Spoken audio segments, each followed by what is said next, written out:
की गे गोरकी की रे की करे छी गे काम कुछ नहीं दिखाई दे हो तोरा। बाप रे तोहर जाम फोड़ल छौ चल के तोड़ ले ना बड़ा आम खाई के मन करियो तोरा। केना गे राजा पटसोनी मां गायत्री रिकॉर्डिंग स्टूडियो।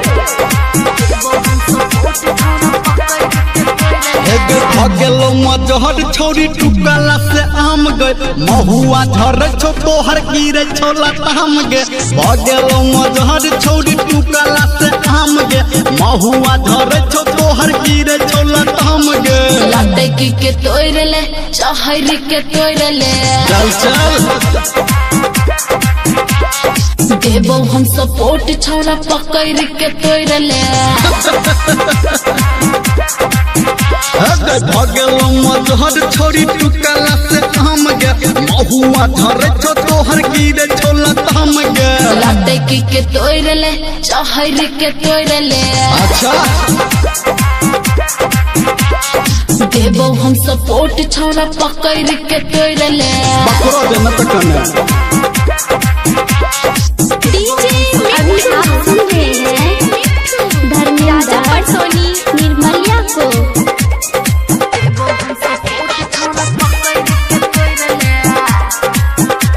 डीजे रेस राज कटरा सरही कलकतिया खट्टा लागे छो बम्बई की सुन भोग छोरी मीठा लागे छो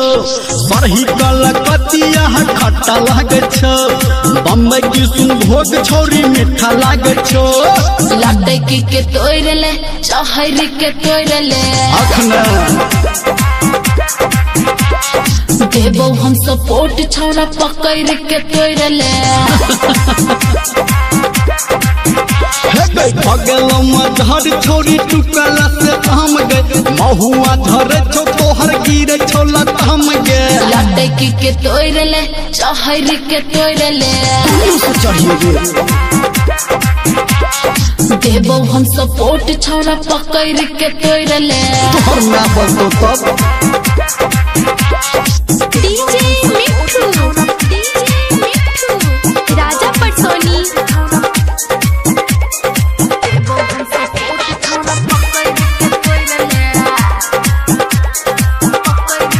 पटना महर छौगे आम के गाछी कले ओकर बाही अखन सुने हे के बाची पटना महर छौ तोहर आम के गाछी कले ओकर बाही अखन सुन के बाची लाते की के तोड़ ले चाहरी के तोड़ ले चल जाइए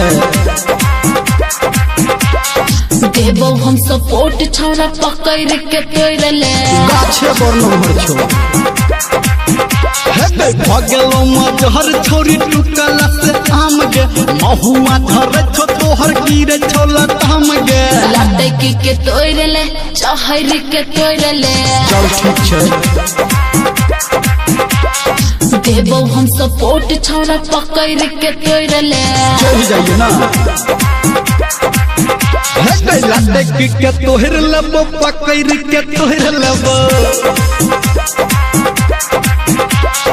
तू रहबा नीचा छौरी चढ़ के तोहर लेबो डीजे रेस राज कटरा दिगडोल